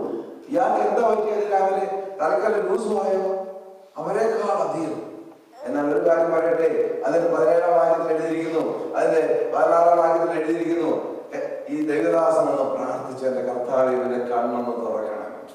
അവന്റെ കണ്ണ് തുറന്നപ്പോൾ എന്താ കണ്ടത്? 1000 അഗ്നിമയ കുതിരകളും രഥങ്ങളും ചുറ്റി നിൽക്കുന്നു. എന്റെ പ്രിയമുള്ളവരെ, ഇല്ലാത്തതിനെ ഉള്ളതുപോലെ കൊണ്ടുവരുവാൻ ദൈവത്തിന് കഴിയും. അപ്പോൾ നാം കാണുന്നത് സ്പിരിച്വൽ ആയിട്ടുള്ള കാര്യമാണ്, റിയൽ. എന്നാൽ അത് നമുക്ക് പറഞ്ഞിരിക്കാം പലർക്കും നമ്മുടെ നാച്ചുറൽ ഐസിന്. അതുകൊണ്ടാണ് അപ്പോസ്തലനായ പൗലോസ് പറഞ്ഞത്, കാഴ്ച കാഴ്ചയാലല്ല, വിശ്വാസത്താലത്രേ. 2 Corinthians 4-12 വാക്യം വായിക്കണേ. 2 Corinthians 4-12 വാക്യം. Yes, 2 Corinthians 4:12. കാണുന്നതിനല്ല, കാണാത്തതിന് അത്രേ ഞങ്ങൾ നോക്കിക്കൊണ്ടിരിക്കുന്നത്. കാണുന്നതോ താൽക്കാലികം, കാണാത്തതോ നിത്യം. കാര്യം മനസ്സിലായോ? ഈ കാണുന്നതൊക്കെ താൽക്കാലികമാണ്. നിങ്ങളുടെ ജോലി, നിങ്ങളുടെ കാറ്, നിങ്ങളുടെ വീട്, നിങ്ങളുടെ ഈ സെറ്റപ്പ് ഒക്കെ ഉണ്ടല്ലോ, വെറും ടെമ്പററി. അതിശയോക്തിയല്ല ഞാൻ പറയുന്നത്. ഇതൊക്കെ കുറച്ച് നാളത്തേക്കേ ഉള്ളൂ, ഇതൊക്കെ ഒരു അല്പസമയത്തേക്കേ ഉള്ളൂ. ദൈവത്തിന്റെ വചനത്തിൽ കൃത്യമായിട്ട് എഴുതിയിട്ടുണ്ട്. എന്നാൽ ശാശ്വതമായ ഒന്നുണ്ട്. ദൈവത്തിന്റെ സ്തോത്രം. ആ ഒന്നാണ് നമുക്ക് വേണ്ടി സ്വർഗം ഒരുക്കിയിരിക്കുന്ന ദൈവത്തിന്റെ സ്തോത്രം. അതുകൊണ്ടാണ് വിശ്വാസികൾക്ക് ഇതൊക്കെയും ഒന്നുമില്ലാതെ എണ്ണിക്കൊണ്ട്, ഇതെല്ലാം താൽക്കാലികമായിട്ട് എണ്ണിക്കൊണ്ട് നിത്യമായ ഒന്നിനു വേണ്ടി നമ്മൾ പഴുന്ന ദൈവത്തിന്റെ സ്തോത്രം. ഞാൻ മുന്നോട്ട് പോകട്ടെ. വിശ്വാസം എന്നതോ ആശിക്കുന്നതിന് ഉറപ്പ്. ഇന്ന് നിങ്ങൾ ഇവിടെ ഇരിക്കുമ്പോൾ ദൈവമക്കൾ ഒരു കാര്യം ഉറപ്പിക്കണം. നിങ്ങളുടെ സ്വപ്നങ്ങൾ, നിങ്ങളുടെ ആഗ്രഹങ്ങൾ, നിങ്ങളുടെ ജീവിതത്തിൽ നല്ലതായിട്ടുള്ള കാര്യങ്ങൾ, സ്വർഗത്തിലെ ദൈവം നിങ്ങൾക്ക് തന്നിരിക്കുന്ന വാഗ്ദത്തങ്ങൾ എല്ലാം നിവർത്തിയാകും. എല്ലാം നിങ്ങൾക്ക് കാണാനായിട്ട് പറ്റും. അത് സ്വപ്നങ്ങളല്ല, അത് യാഥാർത്ഥ്യമാകും എന്നുള്ളതിന്റെ ഒരു പ്രൂഫാണ് കാണാത്ത കാര്യങ്ങളുടെ നിശ്ചയം എന്ന പുസ്തകം ഇവിടെ എഴുതിയിരിക്കുന്ന ദൈവത്തിന്റെ സ്തോത്രം. എനിക്ക് നിങ്ങൾക്കൊരു സ്വപ്നമുണ്ടെങ്കിൽ അത് നിശ്ചയമായിട്ട് നടക്കും. ഞാൻ മധ്യപ്രദേശിൽ ആദ്യമായിട്ട് കടന്നു ചെന്നപ്പോൾ വളരെ പ്രതികൂലങ്ങൾ, വളരെ പ്രശ്നങ്ങൾ, വളരെ ഭാരങ്ങൾ, ഒരു നിശ്ചയം എന്ത് ചെയ്യണമെന്ന് സുവിശേഷ വിരോധികൾ വളരെ ക്രൂരമായി ഞങ്ങളോട് ഇടപെട്ടു. വളരെ ഞങ്ങളെ അടിക്കുവാൻ, കൊല്ലുവാനായിട്ട് തുടങ്ങി. എന്റെ സഹോദരങ്ങൾ മർദ്ദിക്കപ്പെട്ടു. എന്നെ കൊന്നുകളയാൻ 3 പ്രാവശ്യം RSS മുന്നോട്ട് വന്നു. എന്നാൽ സ്വർഗത്തിന്റെ ദൈവം എല്ലാം ശരിയാക്കി. ദൈവത്തിന്റെ സ്തോത്രം. ആ ദിവസങ്ങളിൽ ഒരു ദിവസം കടേശ്വരി ബാബ 200ഓളം പേർ RSSകാർ കൊണ്ടുവന്നിട്ട് ഞങ്ങളൊരു ബൈബിൾ സ്റ്റഡി നടത്തുമ്പോൾ മുറിയിൽ ചാടി കയറി ബൈബിളൊക്കെ വലിച്ചു താഴെയിട്ട് കത്തിക്കാനിട്ടിടയായി. അതിനുശേഷം ഒറ്റ യുദ്ധമായ, ഒറ്റ ചലഞ്ച ഈ പാതിരിക്ക് ഭാഗക്കാർ ഒരു ക്വസ്റ്റ്യൻ പോടെങ്കിൽ ഈ ദൈവദാസനെ പുറത്തേക്ക് കൊണ്ടുപോവാ. അവൻ തള്ളല്ലേ പൊട്ടി. എന്റെ സഹോദരനെ വിഷമിച്ചു, ഭാരമായി. എന്നോട് പറഞ്ഞു, സ്വാമിജി ഒന്നും സംഭവിക്കത്തില്ല, ഞങ്ങൾ ചത്തിട്ട് നിന്ന് തുടർത്തുള്ളൂ. ഞാൻ ആദ്യമായി തല ചുമലയിൽ ഇടിച്ച് ഒരു കൊച്ചു ഗ്രാമത്തിലാണ്. അവിടെ ഒരു രക്ഷയില്ല, രക്ഷപ്പെടാനായിട്ട് ഒരു മാർഗമില്ല. ഞാൻ കർത്താവിനോട്, കർത്താവ് എനിക്കിപ്പോൾ മരിക്കാൻ ആഗ്രഹമില്ല, എന്റെ ഭാര്യ കൊച്ചുങ്ങളല്ല പ്രശ്നം, എന്നാൽ നീ ഒരു വലിയ വേല തന്നിട്ടുണ്ട്. എനിക്കറിയാം സ്വർഗത്തിലെ ദൈവം വേല തന്നുവെങ്കിൽ, ഒരു സ്വപ്നം തന്നുവെങ്കിൽ, ഒരു വിഷൻ തന്നുവെങ്കിൽ ദൈവം അത് ശരിയാക്കും. ദൈവത്തിന്റെ സ്വർഗം. ഞാൻ ഒരു ദിവസം, ആദ്യ ദിവസങ്ങളിൽ ഭാരപ്പെട്ട് ഞാൻ മുന്നോട്ട് പോയി ഓർക്കുന്നുണ്ട്. ഒരു ദിവസം എന്റെ വാച്ച് വിൽക്കേണ്ടി വന്നു. കുറച്ച് നാൾ കഴിഞ്ഞപ്പോൾ എന്റെ ഒരു നല്ലൊരു ബ്രീഫ് കേസ് ഉണ്ടായിരുന്ന ഒരു പെട്ടി എന്റെ അനിയൻ തന്നത്, അത് വിൽക്കേണ്ടി വന്നു. ഒന്നുമില്ലാത്ത അവസ്ഥ. ആദിവാസികളിൽ ആധാരം തരുവാനായിട്ട് തുടങ്ങി. എന്റെ പ്രിയമുള്ളവരെ, ഞാൻ ഒരു ദിവസം വിഷമിച്ച് യാത്ര ചെയ്ത് മടുത്ത് ഒരു മരത്തിന്റെ ചുവട്ടിലിരുന്ന് കരഞ്ഞ് ഇരിക്കുന്ന സമയത്ത് ഒരു കാഴ്ച കണ്ടു. ആ ഒരു കിണ്ണം കൂരിരുട്ട്, ആയിരക്കണക്കിന് കൂണുകൾ മുളച്ചു വരുന്നു, മഷ്റൂംസ്. ഞാൻ കർത്താവിനോട് ചോദിച്ചു, എന്താ കർത്താവ് ഇത്? കർത്താവിനോട് പറഞ്ഞു, നീ വിശ്വസിക്കുക, ഈ ഇരുളുള്ള പ്രദേശത്ത് നിന്ന് ഞാൻ ആയിരങ്ങളെ എഴുന്നേൽപ്പിക്കാൻ ശക്തനാണ്. ദൈവം ദർശനം തന്നു. വർഷങ്ങൾ കഴിഞ്ഞപ്പോൾ പ്രശ്നം വന്നു, പ്രതികൂലം വന്നു. എന്നാൽ ഞങ്ങൾ വിശ്വസിച്ചു, കർത്താവ് പറഞ്ഞത് നടക്കും, കർത്താവ് ഇത് കാണിച്ചു തരും. ഞങ്ങൾ 500 ഡ്രൈവർ സഭകൾ കാണുമെന്ന് പൂർണ്ണമായിട്ട് വിശ്വസിക്കുക. ആര് കൂടെ നിന്നാലും ഇല്ലെങ്കിലും, ആര് സഹായിച്ചാലും ഇല്ലെങ്കിലും, ദൈവം പറഞ്ഞിരിക്കുകയാണ്, അത് കാണുമെന്ന് ഞങ്ങൾ പൂർണ്ണമായിട്ട് വിശ്വസിക്കുക. കർത്താവ് നിങ്ങളോട് പറഞ്ഞാൽ അത് ചെയ്യും. കർത്താവ് നിങ്ങൾക്ക് ഒരു സ്വപ്നം തന്നിട്ടുണ്ടെങ്കിൽ അത് നടക്കും. ആരും തടഞ്ഞാലും ശരി, ആരെന്ത് വച്ചാലും ശരി, അത് നടക്കത്തില്ല. ദൈവത്തിന്റെ സ്വപ്നം. ഞാൻ മുന്നോട്ട് പോകട്ടെ. നിങ്ങൾ വിശ്വാസ കോളത്തിൽ ജീവിക്കുമ്പോൾ ഒരു കാര്യം ചെയ്യണം, നിങ്ങളുടെ ഈ മൈൻഡ് ഒന്ന് ഓഫ് ചെയ്യണം. എന്ന് പറഞ്ഞാൽ കാഴ്ചകൾ നടക്കാനായിട്ട് പ്ലാൻ ചെയ്യരുത്. പലപ്പോഴും നമുക്ക് ഏറ്റവും മുമ്പ് കാഴ്ചയാണ്. ഞാൻ ആദ്യമായിട്ട് പ്ലെയിൻ കയറിയപ്പോൾ ഞാൻ അവരോട് എനിക്കൊരു വിൻഡോ സീറ്റ് തരാമോ, കാരണം ഏതായാലും ക്ലാസ്സെല്ലാം കൊടുത്ത് കയറിയില്ലേ, എല്ലാം കണ്ടു കേട്ട് നന്നായിട്ടൊക്കെ പോരാ. വളരെ സന്തോഷമായിരുന്നു. ആദ്യം കയറി ബെൽറ്റൊക്കെ ഇട്ടിരുന്നു, വിൻഡോ സീറ്റ് എല്ലാം കാണാം. അതുപോലെ ഇതെല്ലാം കഴിഞ്ഞ് ഞങ്ങൾ മുന്നോട്ട് പോയി 2000 അടി, 3000 അടി, ഒരു 5000 അടി വെച്ചപ്പോൾ വിസിബിലിറ്റി ഒന്നുമില്ല. നിങ്ങളൊക്കെ യാത്ര ചെയ്തിട്ടുള്ള എന്നെക്കാൾ കൂടുതൽ. ഞാൻ ഒരു 30,000-40,000 അടി ചെന്ന് കഴിയുമ്പോഴുണ്ടല്ലോ, ജസ്റ്റ് ഈ വായു ഇങ്ങനെ ഒന്നും കാണത്തില്ല, ജസ്റ്റ് ഇങ്ങനെ കാണാം. നമ്മൾ 800 കിലോമീറ്റർ പോകുന്നത് എഴുതി കാണിക്കുന്നു, എന്നാൽ ഒരു അനക്കം പോലും ഇല്ല. നിങ്ങൾ വാച്ച് ചെയ്തിട്ടില്ലേ? ഞാൻ ആ കോക്പിറ്റിലിരിക്കുന്ന പൈലറ്റ് എങ്ങനെ പ്ലെയിൻ ഓടിക്കുന്നതെന്ന് ചിന്തിച്ചു. ഞാൻ ചിന്തിച്ചു നമ്മളൊക്കെ വണ്ടി ഓടിക്കുന്നവർ അങ്ങോട്ടും ഇങ്ങോട്ടൊക്കെ നോക്കി. ഞാനങ്ങനെ ചിന്തിച്ചത് സത്യത്തിൽ. പിന്നെ ഒരു കാര്യം മനസ്സിലായത്, അദ്ദേഹത്തിന് മുമ്പിൽ ഒരു അപ്പാരറ്റസ് ഇരിപ്പുണ്ട്. ഒരു യെസ് എവറിത്തിങ് ഓട്ടോമാറ്റിക്, കമ്പ്യൂട്ടറൈസ്ഡ്. ആ അപ്പാരറ്റസ് വരെ എത്ര ഭൂമി, എത്ര ചെറിയ പോകുന്നത്, എല്ലാ ഡീറ്റെയിൽസ് അപ്പോൾ കാണിക്കും, സെക്കൻഡ്. എൻ്റെ പ്രിയമുള്ളവരെ, ആ അപ്പാരറ്റസ് നോക്കിയാണ് അവർ സേഫ് ലാൻഡ് ചെയ്യുന്നത്. ആ അപ്പാരറ്റസ് നോക്കാതെ പ്ലെയിൻ ഓടിച്ചാൽ it will go and become a crash. നമ്മുടെ ക്രിസ്തീയ ജീവിതത്തിൽ നാം ഈ വിശ്വാസമാവുന്ന അപ്പാരറ്റസ് നോക്കിയില്ലെങ്കിൽ ഈ ദൈവവചനം നമ്മുടെ അപ്പാരറ്റസ് കേട്ടോ. ഈ വചനമാവുന്ന അപ്പാരറ്റസ് നമ്മൾ നോക്കാതെ, ഈ മാർഗരേഖ നമ്മളൊന്ന് നോക്കാതെ നടന്നാൽ അപ്പോഴാണ് പ്രശ്നം വരുന്നത്, അപ്പോഴാണ് താണുപോകുന്നത്, ഇടിക്കുന്നത്, പിന്നെ പൊങ്ങാൻ പറ്റത്തില്ല. ദൈവത്തിന്റെ സ്തോത്രം. ഞാൻ കൂടി പറയട്ടെ, ഈ ദൈവവചനമായ എൻ്റെ നിങ്ങളെ അപ്പാരറ്റസ് ഇന്നൊന്ന് വിശ്വസിക്കൂ. ഈ വചനത്തിൽ എല്ലാം ഉണ്ട്. നിങ്ങളുടെ എല്ലാ കാര്യങ്ങളിലും എഴുതിയിട്ടുണ്ട് ദൈവത്തിന്റെ സ്തോത്രം. സമയമില്ല, ഞാൻ മുന്നോട്ട് പോകട്ടെ. എന്റെ ഹൃദയം ഭയങ്കര തുടിക്കാണ്. എനിക്ക് ഒത്തിരി കാര്യങ്ങൾ പറയാനുണ്ട്. വിശ്വാസത്തിന്റെ പ്രവൃത്തി എപ്പോഴാണ് അറിയത്തില്ല. ഞാൻ പറയാം. 11 അധ്യായം തുടങ്ങുന്ന ഒരൊറ്റ വാക്യം പറഞ്ഞു. Please read 11 chapter 11 Hebrews. No, മലയാളത്തിൽ വേണ്ട, ഹിന്ദി ഇംഗ്ലീഷിൽ. അവിടെ കൺഫ്യൂഷൻ, മലയാളികൾക്ക് ദൈവം കൺഫ്യൂഷൻ കൊടുത്തിരിക്കുക. പറഞ്ഞു ഇപ്പോൾ വിശ്വാസത്തിന്റെ പ്രവൃത്തി എപ്പോഴാണ്? ഇപ്പോഴാണ്. കർത്താവ് പറഞ്ഞു, നിങ്ങൾ പ്രാർത്ഥിക്കുമ്പോൾ യാചിച്ചതൊക്കെയും ലഭിച്ചു എന്ന് വിശ്വസിപ്പിൻ, അവ നിങ്ങൾക്കുണ്ടാകും. നിങ്ങൾ പ്രാർത്ഥിക്കുമ്പോൾ യാചിച്ചതൊക്കെയും വിശ്വസിപ്പിൻ. When you pray, believe that you receive and all those things you will have. എപ്പോഴാ? ഇപ്പോൾ, now. ഞാനൊരു ഉദാഹരണം പറയട്ടെ. അവർ എൻ്റെ അടുത്ത് വന്നു, പാസ്റ്ററെ എൻ്റെ കൊച്ചിനോടൊന്ന് പ്രാർത്ഥിക്കണം. മോളെന്താ പഠിക്കുന്നത്? 9. ഓക്കെ, 9ാം ക്ലാസ്സിൽ പഠിക്കുന്ന കൊച്ചിന് നല്ല മാർക്ക് വേണം. ഞാൻ പറഞ്ഞു, ഓക്കെ സഹോദരി, പ്രാർത്ഥിക്കാം, സ്വർഗത്തെ ദൈവം അനുഗ്രഹിക്കട്ടെ. വിശ്വാസത്താൽ പ്രാർത്ഥിക്കുന്നു, നല്ല മാർക്കോടുകൂടി പാസ്സാവും. 5 വർഷം കഴിഞ്ഞിട്ട് മാർക്ക് കിട്ടിയാൽ മതിയോ? സിസ്റ്ററിന്റെ ആവശ്യം ഇപ്പോഴാണ്. നിങ്ങൾക്കൊരു വീട് വേണം, നിങ്ങൾക്കൊരു ജോലി വേണം, നിങ്ങളുടെ ഒരു പ്രത്യേക വിഷയം ദൈവം ഏറ്റെടുക്കണം. അത് 10 വർഷം കഴിഞ്ഞിട്ടല്ല, ഉത്തരം ലഭിക്കേണ്ടത് ഇപ്പോഴാണ്. എന്റെ പ്രിയമുള്ളവരെ, വിശ്വാസത്തിന്റെ പ്രവൃത്തി ഇപ്പോഴാണ്. ഒരു ദൈവദാസനെ നിങ്ങൾ ചെല്ലുമ്പോൾ നിങ്ങളുടെ ആവശ്യം ഇപ്പോഴാണ്. നിങ്ങൾ ഒരിക്കലും പറയത്തില്ല 10 വർഷം കഴിഞ്ഞിട്ട് എനിക്ക് ഇത് കിട്ടിയാൽ മതി പ്രാർത്ഥിക്കല്ലോ. അത് വിശ്വാസമല്ല. വിശ്വാസത്തിന്റെ പ്രവൃത്തി ഇപ്പോഴാണ്. Now I wanted to see. അതാണ് യേശു പറഞ്ഞത്, നിങ്ങൾ പ്രാർത്ഥിക്കുമ്പോൾ യാചിച്ചതൊക്കെ ലഭിച്ചുവെന്ന് വിശ്വസിക്കും, അത് നിങ്ങൾക്കുണ്ടാകും. ഞാൻ മുന്നോട്ട് പോകട്ടെ. എന്താ വിശ്വാസം? Acting upon what you believe. ഞാനും നിങ്ങൾ വിശ്വസിക്കുന്ന സത്യത്തിന്റെ മുകളിൽ, വചനത്തിന്റെ മുകളിൽ ഉള്ള നമ്മുടെ പ്രവൃത്തിയാണ് വിശ്വാസം. നമുക്കൊരു ഭാഗം എടുക്കാം. ലൂക്കോസ് സുവിശേഷം 5-ാം അധ്യായം നമുക്ക് പരിചിതമാണ്. അതിന്റെ 4-ാം വാക്യം. യേശു പത്രോസിനോട് പറയാ, പത്രോസേ, ആഴത്തിലേക്ക് നീക്കി വല വന്ന് ഇറക്കുവിൻ. നമുക്ക് എല്ലാവർക്കും നന്നായിട്ട് അറിയാവുന്ന ഭാഗമാണ്. നിങ്ങൾക്കറിയാമോ പത്രോസ് എന്താ മറുപടി പറയുന്ന ആ ഭാഗം? 4-ാം വാക്യം വായിച്ച്. യെസ്, ആഴത്തിലേക്ക് നീക്കി മീൻപിടുത്തത്തിന് വല ഇറക്കുവിൻ.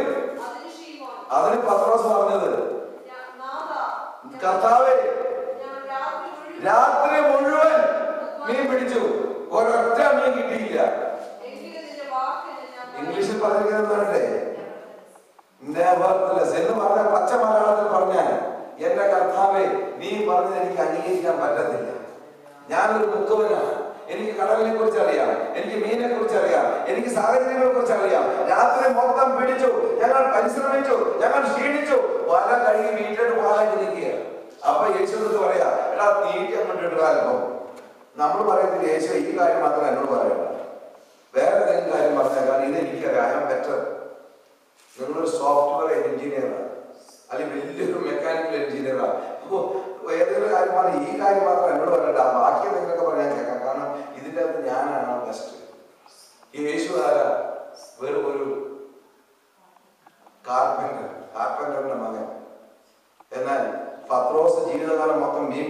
പ്രാപിച്ചത്. എന്നാൽ പത്രോസ് പറയാ, എനിക്കത് അക്സെപ്റ്റ് ചെയ്യാൻ പറ്റത്തില്ല, എന്റെ ബുദ്ധിയിൽ അത് കയറത്തില്ല, എന്റെ മണ്ടയിൽ അത് മനസ്സിലാക്കാൻ പറ്റത്തില്ല. എന്നിരുന്നാലും nevertheless നിന്റെ വാക്കിനാൽ at thy word I shall cast down the net. ഞാൻ വലയിറക്കാം. ദൈവത്തിന്റെ വചനം പറയുന്നു, അവർ അങ്ങനെ ചെയ്തപ്പോൾ ഒരു പെരുത്ത മീൻകൂട്ടം വല കീറിപ്പോകാറായി. അടുത്തുള്ളവരെ വിളിച്ചു, എന്റെ പ്രിയമുള്ളവരെ, എനിക്ക് നിങ്ങൾക്ക് നന്മ ലഭിക്കണമെങ്കിൽ സ്വർഗത്തിലെ ദൈവം പറഞ്ഞ കാര്യം ഒന്ന് ചെയ്താൽ മതി. We have to walk, we have to step down, we have to go. Then ദൈവം നമുക്ക് വേണ്ടി ചെയ്യും. നിങ്ങൾക്ക് ഡൗട്ട് ഉണ്ടെങ്കിൽ നിങ്ങൾ യെരിഹോ മതിൽ വീണ സംഭവം നമുക്കൊന്ന് തിരക്കാം. ആ ജോഷുവയുടെ പുസ്തകം 6-ാം അധ്യായത്തിലുണ്ടെന്ന് പറഞ്ഞേ, അതിനകത്ത് 2-ാമത്തെ വാക്കൊന്ന് വായിച്ചു. ജോഷുവ chapter 6 verse 2, 2-ാം വാക്യം. യെസ്, ഞാൻ യെരിഹോവിനെയും രാജാവിനെയും എല്ലാം നിനക്ക് തന്നിരിക്കുന്നു, ഏൽപ്പിച്ചിരിക്കുന്നു. എവിടെയാ ഇസ്രായേൽ മക്കൾ? എവിടെയാ? യെരിഹോ മതിലിന്റെ വെളിയിൽ. നിങ്ങളൊന്ന് ഓർക്കണം, അവരതിന്റെ അടുത്ത് പോലും പോയിട്ടില്ല. എന്നാൽ സ്വർഗ്ഗത്തിൽ ദൈവം പറയാ, I have given to you. ഞാൻ നിന്റെ രോഗം മാറ്റുമെന്നല്ല പറഞ്ഞത്, ഞാൻ നിന്റെ വിഷയത്തിന് പരിഹാരം തരുമെന്നല്ല പറഞ്ഞത്, ഞാൻ അതിനുവേണ്ടി പ്രവർത്തിക്കുമെന്നല്ല പറഞ്ഞത്. I have already done it. ഞാനത് ചെയ്തിരിക്കുന്നു. എന്റെ അടുത്ത് പ്രാർത്ഥിക്കാനായിട്ട് ആൾക്കാർ വരുമ്പോൾ ഞാൻ പറയും, ഈ വിഷയം സ്വർഗ്ഗത്തിൽ ദൈവം ഏറ്റെടുത്തിരിക്കുക. God has done. Don't repeat. Don't say again. God has done it. God has done it. എന്റെ പ്രിയമുള്ളവരെ, നമുക്കത് വിശ്വാസം വേണം.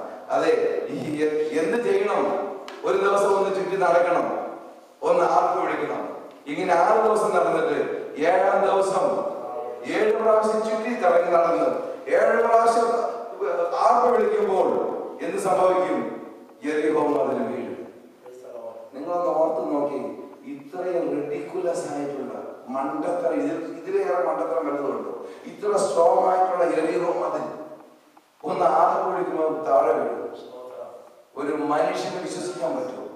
നമ്മളൊക്കെ ആയിരുന്നു ആ ജോഷുവയുടെ കൂട്ടത്തിലെങ്കിൽ നമ്മൾ അപ്പോഴേ പരിപാടി ഒപ്പിച്ചേനെ. നല്ല നേതാവാ, ഞങ്ങളെ കൊല്ലാൻ കൊണ്ടുവന്നിരിക്കുക, നമ്മൾ അപ്പത്തിനാണ് തലയെടുത്തോണ്ട് പോയത്. എന്നാൽ ഈ ദൈവമക്കൾ ആ പറഞ്ഞതുപോലെ ചെയ്തു. നിങ്ങൾ ആ 6-ാം അധ്യായം 16-ാം വാക്യം വായിച്ചു. 16-ാം വാക്യം വായിച്ചു. യെസ് യെസ്, ആർപ്പിടുവിൻ, യഹോവ പട്ടണം നിങ്ങൾക്ക് തന്നിരിക്കുന്നു. 20-ാം വാക്യം. യെസ്,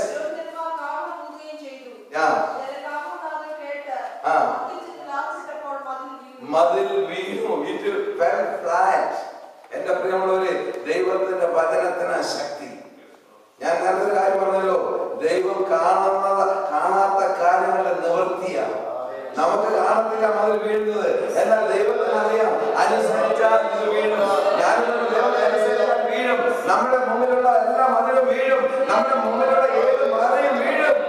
ഏത് രോഗവും മാറും. ഏത് ശക്തിയും വിട്ടുപോകും. ഒരു ശക്തിയും നമ്മുടെ മുമ്പിൽ നിൽക്കത്തില്ല. സർവത്തെ സൃഷ്ടിച്ചവനാ പറയുന്നത്. നിങ്ങൾക്ക് ഇനിയും ഡൗട്ട് ഉണ്ടെങ്കിൽ ഞാൻ ഒരു കാര്യം കൂടി പറയാം. നിങ്ങൾ 2 രാജാക്കന്മാരുടെ പുസ്തകം എടുക്കുക, 5-ാം അധ്യായം. അതിനകത്ത് ഒരു വ്യക്തിയുണ്ട്, നയമാൻ, കുഷ്ഠരോഗി, വീരപരാക്രമി. അവന് പണമുണ്ട്, അവനെല്ലാം ഉണ്ട്. എന്നാൽ എന്ത് സംഭവിച്ചെന്ന് പറയട്ടെ, ഒരു കൊച്ച് ഇസ്രായേലിൽ നിന്നുള്ള ഒരു കൊച്ച് അവന്റെ ഭാര്യയോട് പറഞ്ഞു, എന്റെ യജമാനൻ ഇസ്രായേലിൽ പ്രവാചകനിൽ നിന്ന് പോയിരുന്നെങ്കിൽ ഈ കുഷ്ഠരോഗം മാറിയേനെ. നോക്കണേ, നിങ്ങൾ കൊച്ചുങ്ങൾക്കായിരിക്കുമ്പോൾ ഒറ്റ വാക്ക് മതി കേട്ടോ. നിങ്ങൾ എവിടെയൊക്കെ ചെന്നിട്ട് യേശു സൗഖ്യമാക്കുന്നെന്ന് പറഞ്ഞാൽ മതി, അത് നാളെ ക്രിയ ചെയ്യും. എന്റെ സഹോദരങ്ങൾ, ആദിവാസി സഹോദരങ്ങൾ, ഈ ചർച്ചയൊക്കെ വലുതാവുന്നതിന്റെ കാരണന്മാരുടെ ഈ സഹോദരങ്ങൾ സൗഖ്യമൊക്കെ ലഭിച്ച് വിടുതൽ ലഭിച്ചു കഴിയുമ്പോൾ അവർ അടുത്ത് എന്തെങ്കിലും പ്രശ്നമായിട്ട് ഓടിച്ചെന്നിട്ട് പറയും, നിങ്ങൾ ഒന്ന് യേശുവിന്റെ അടുത്ത് ചെല്ലും, ഒറ്റ വാക്ക് പ്രാർത്ഥിച്ചാൽ മതി, യേശു സൗഖ്യമാക്കും. എന്റെ പ്രിയമുള്ളവരെ, അവർ യേശുവിന്റെ അടുത്ത് കവന്ന് വീണ് വിശ്വസിക്കുക. അവരെ പിന്തിരിപ്പിക്കാൻ ആരുമില്ല. പ്രതികൂലമൊക്കെ ഉണ്ട്, അതവർക്ക് പ്രശ്നമില്ല. അവർക്ക് സൗഖ്യം കിട്ടിയാൽ മതി.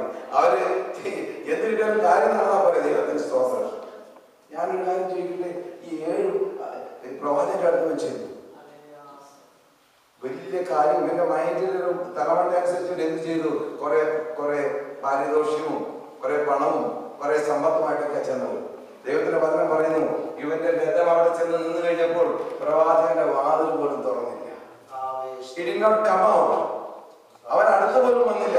അവൻ ചിന്തിച്ചിരുന്നത് ഞാൻ ചെന്ന് ഇതൊക്കെ കൊടുത്ത്, നമുക്കറിയാമല്ലോ നമ്മുടെ സഭയിലൊക്കെ പരിപാടി ഈ പാക്കറ്റ് കൊടുക്കുന്ന പരിപാടി. വലിയ വലിയ ആൾക്കാർക്ക് പാക്കറ്റ് കൊടുക്കും കാര്യം നടക്കാൻ.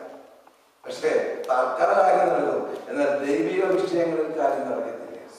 ഇവിടെ പ്രവാചകന്റെ അടുത്ത് പാക്കറ്റ് ചെയ്യുന്നപ്പോ പ്രവാചകൻ നോക്കി പോലും ഇല്ല. വേറെ പുറകെയുള്ള ഒരാളോട് പറഞ്ഞു, എടാ അവനോട് ചെന്ന് പറ, ഇങ്ങോട്ടൊന്നും വരണ്ട, let him go to Jordan and dip 7 times. 7 പ്രാവശ്യം മുങ്ങാൻ പറ. എന്റെ പ്രിയമുള്ളവരെ, നമ്മുടെ മനസ്സിലുള്ള വിഷയ മനുഷ്യൻ പറഞ്ഞാലുള്ള പ്രശ്നം. അവസാനം ഇത് കേട്ടപ്പോൾ അവന് കോപമായി, അവൻ ദേഷ്യപ്പെട്ടു, അവൻ തിരികെ പോയി. ആ പോകുന്ന സമയത്ത് അവന്റെ കൂടെ ഉള്ളവർ പറഞ്ഞു, കുഷ്ഠരോഗിയായിട്ട് എന്തിനാ പോകുന്നത്, ഒരു കാര്യം ചെയ്യ്, ഒന്ന് നോക്ക്. അവസാനം മനസ്സില്ല മനസ്സോടെ അവനൊന്ന് പോയി. ഞാൻ ഇപ്രകാരം ചിന്തിക്കുക, 1 മുങ്ങി 2 മുങ്ങി 5 മുങ്ങി കഴിഞ്ഞപ്പോൾ അവനൊന്ന് നോക്കി എന്തെങ്കിലും സ്ലൈറ്റ് ഡിഫറൻസ് ഉണ്ടോ. നമ്മുടെ അടുത്തൊക്കെ ആൾക്കാർ എങ്ങനെയാണോ, ഒരു ശകലം ബിസിനസ്സിലോട്ടൊക്കെ വന്ന് ഒന്ന് അല്പം ഒന്ന് സ്നാനപ്പെട്ട് കുറച്ച് നാളുകൾ അതിന് ചേഞ്ചസ് ഉണ്ടോ നോക്കും. Nothing will happen until unless you commit your life. Submit ചെയ്യാതെ ഒന്നും നടക്കത്തില്ല. അത് കംപ്ലീറ്റ് സറണ്ടർ ആയി കഴിയുമ്പോൾ ബാക്കി എല്ലാം ദൈവം ചെയ്യും. 6 മുങ്ങി പൊങ്ങികളൊന്നും നടന്നില്ല. 7 മുങ്ങി പൊങ്ങി കഴിഞ്ഞപ്പോൾ ദൈവത്തിന്റെ വചനത്തിൽ എഴുതിയിരിക്കുന്നു, അവന്റെ ശരീരം ശിശുവിനെ പോലെയായി, സൗഖ്യമായി. എന്തുകൊണ്ടാ 7? നമുക്കതിന് ഉത്തരമില്ല. നമ്മളതെന്താ ചിന്തിക്കുന്നത്, 7 10 പ്രാവശ്യം പോയാലല്ല, 7 7 പ്രാവശ്യം മുങ്ങിയാലല്ല, കുഷ്ഠരോഗം മാറിയാൽ പോലെ. ഇപ്പൊ എന്നോട് നിങ്ങളോട് പറയാ 70 പ്രാവശ്യം മുങ്ങുന്ന നമ്മൾ 70 പ്രാവശ്യം മുങ്ങാൻ തയ്യാറാണ്. നമ്മളത് അന്വേഷിക്കേണ്ട കാര്യമില്ല. നമുക്ക് കിട്ടിയ കമാൻഡ് ദൈവം പറഞ്ഞവൻ അനുസരിച്ചാൽ ഞാൻ കൂടുതൽ അന്വേഷിക്കേണ്ട കാര്യമില്ല. എനിക്ക് ദേവദാസൻ 100 രൂപ തരാമെന്ന് പറഞ്ഞു. ഈ 100 രൂപ തരുമ്പോൾ ഞാൻ കൂടുതൽ തെരഞ്ഞു നോക്കുന്നത് ഈ 100 രൂപ എത്രയുടെ, 10ന്റെ ആണോ 20ന്റെ ആണോ 5ന്റെ ആണോ, ഇത് 250 ആണോ ഞാൻ നോക്കേണ്ട കാര്യമുള്ളൂ. 100 തരാന്ന് പറഞ്ഞത് 100 വാങ്ങിച്ചാൽ മതി. കൂടുതൽ നമ്മുടെ ബുദ്ധി പ്രയോഗിക്കരുത്. നമുക്കുള്ള ഞാൻ നോക്കുന്നുണ്ടല്ലോ മനുഷ്യന്റെ പ്രവണത നമ്മൾ ബുദ്ധി ഉപയോഗിക്കും. എന്തിനാ അങ്ങനെ? No, we cannot question God. ദൈവം പറഞ്ഞത് അനുസരിച്ചാൽ മതി. ദൈവം പറഞ്ഞത് അനുസരിച്ചാൽ മതി. Acting upon God's word. ദൈവം നമ്മളോട് പറഞ്ഞതനുസരിച്ച് കാലടി വെക്കുമ്പോൾ നമ്മുടെ പ്രവർത്തനം കർത്താവ് ഏറ്റെടുക്കും. നമ്മുടെ സഭയുടെ വളർച്ച, നമ്മുടെ കുടുംബത്തിന്റെ വളർച്ച, നമ്മുടെ കുഞ്ഞുങ്ങളുടെ വളർച്ച, നമ്മുടെ ജീവിതത്തിന്റെ വളർച്ച, നമ്മളെ എല്ലാത്തിനെയും ആകത്തുക അത് ദൈവത്തെ അനുസരിക്കുന്നതനുസരിച്ചിരിക്കും. ഞാൻ നിങ്ങളൊന്ന് അനുസരിക്കാൻ തയ്യാറായാൽ ദൈവം കുറെ ബാക്കി ചെയ്യും. ദൈവത്തിന്റെ സ്വന്തം നമുക്ക് നമ്മുടെ കണ്ണോടെ അടക്കാം. നമുക്കൊരു നിമിഷം കണ്ണുകളെ അടക്കാം. നമ്മുടെ തലയിലെ ഉണക്കാം. കർത്താവേ, ദീർഘവർഷങ്ങളായി ഞങ്ങൾ നിന്നെ അറിയുന്നു, ഞങ്ങൾ നിന്നെ ആരാധിക്കുന്നു. ഞങ്ങളുടെ കുടുംബത്തിൽ വിഷയങ്ങളുണ്ട്, ഭാരങ്ങളുണ്ട്, രോഗങ്ങളുണ്ട്. ഞങ്ങൾക്ക് ജോലി വേണം, ഞങ്ങൾക്ക് വീട് വേണം, ഞങ്ങൾക്ക് കാർ വേണം, ഞങ്ങൾക്ക് അനേക ആവശ്യങ്ങളുണ്ട്. കർത്താവേ, നിന്റെ വചനം പറയുന്നല്ലോ, നീ വിശ്വസിക്കുന്നുവെങ്കിൽ യാചിക്കുന്നതൊക്കെ ലഭിച്ചുവെന്ന് വിശ്വസിപ്പിൻ, അത് നിങ്ങൾക്കുണ്ടാവും. കർത്താവേ, ഞങ്ങളുടെ എല്ലാ ഭാരങ്ങളും നിന്റെ കരങ്ങളിലോട്ട് ഏൽപ്പിക്കുന്നു. ഞങ്ങളുടെ ജീവിതത്തിന്റെ സകല പ്രശ്നങ്ങളും നിന്റെ കരങ്ങളിലോട്ട് ഏൽപ്പിക്കുന്നു. ഞങ്ങൾ സമ്മതിക്കുന്ന കർത്താവേ, ഞങ്ങളുടെ ബുദ്ധി കൊണ്ട് ഞങ്ങൾ പരാതി മുന്നേറാൻ സാധ്യമല്ല. പത്രോസ് പറഞ്ഞതുപോലെ nevertheless at thy word, എന്നിരുന്നാലും നിന്റെ വാക്കിനാൽ ഞാൻ മലയിറക്കാം. നിന്നെ ഞാൻ അനുസരിക്കാൻ തയ്യാറാണ് കർത്താവേ. നീ എന്നോട് എന്ത് പറഞ്ഞാൽ ഞാൻ ചെയ്യാൻ തയ്യാറാണ് കർത്താവേ. അപ്പാ, എന്നോട് മനസ്സറിയണമേ, എന്നോട് മനസ്സറിയണമേ. എന്റെ വിഷയങ്ങൾക്ക് ഇന്ന് തന്നെ പരിഹാരം തരണമേ കർത്താവേ. നമ്മുടെ ഭാരങ്ങൾ, നമ്മുടെ രോഗങ്ങൾ, നമ്മെ വിഷമിക്കുന്ന കാര്യങ്ങൾ നമുക്ക് ഒരു നിമിഷം കർത്താവിനോട് രഹസ്യമായിട്ട് പറയാം. കർത്താവിനോട് പറയാം, ദൈവമക്കളെ, എന്റെ കുടുംബത്തിൽ ഈ ഭാരമുണ്ട്, എന്റെ കുടുംബത്തിൽ ഈ വിഷയമുണ്ട്, എന്റെ കുഞ്ഞുങ്ങൾക്ക് ഈ വിഷയമുണ്ട്, സാമ്പത്തിക താമസിയുണ്ട്, ജോലിക്ക് പ്രശ്നമുണ്ട്, എന്റെ കാര്യങ്ങൾ നടക്കുന്നില്ല. അപ്പാ, നിന്നോട് യാചിക്കുമ്പോൾ യാചിച്ചതൊക്കെ ലഭിച്ചുവെന്ന് വിശ്വസിപ്പിൽ അവൻ നിങ്ങൾക്കുണ്ടാവും. എന്ന വചനം ഇതാ ഞങ്ങൾ നിന്റെ സന്നിധിയിലേക്ക് എടുത്തുകൊണ്ട് കൊണ്ടുവരുന്ന കർത്താവേ, നീ പ്രവർത്തിക്കണമേ, നീ പ്രവർത്തിക്കണമേ. അപ്പൊ ഞങ്ങൾ വിശ്വസിക്കുന്നു, ഞങ്ങൾ കാണാതെ വിശ്വസിക്കുന്നു. നീ ഞങ്ങൾക്ക് നൽകിയെന്ന് വിശ്വസിക്കുന്നു, ഞങ്ങളുടെ കടം മാറ്റിയെന്ന് വിശ്വസിക്കുന്നു, ഞങ്ങൾക്ക് ജോലി നൽകിയെന്ന് വിശ്വസിക്കുന്നു.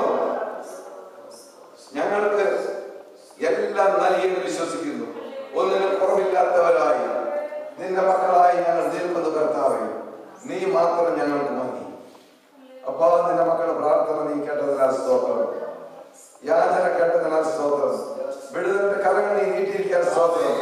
നീ സൗഖ്യപ്പെട്ടിരിക്കാൻ സ്തോത്രം. കടബാധ്യതകൾ നീക്കിയിരിക്കാൻ സ്തോത്രം. ജോലി കൊടുത്തിരിക്കാൻ സ്തോത്രം. കുഞ്ഞുങ്ങളുടെ കാര്യങ്ങൾ ഏറ്റെടുത്തിരിക്കാൻ സ്തോത്രം. എല്ലാ വിഷയങ്ങൾക്കും ഇതുവരെ കിട്ടാതിരുന്ന ഉത്തരം നീ നൽകിയതിനാൽ സ്തോത്രം. നിന്റെ വാക്കിനാൽ ഇതാ ഞങ്ങൾ കാലുകൾ വയ്ക്കാൻ തയ്യാറാണ്. ഒരു സ്റ്റെപ്പ് വയ്ക്കാൻ തയ്യാറാണ് കർത്താവേ. നീ എന്ത് പറഞ്ഞാലും അതനുസരിക്കാൻ തയ്യാറാണ്. ഞങ്ങളോട് മനസ്സറിഞ്ഞ് പ്രവർത്തിക്കണം. പ്രാർത്ഥന കേട്ടതിനാൽ സ്തോത്രം. യേശുവിന്റെ നാമത്തിൽ തന്നെ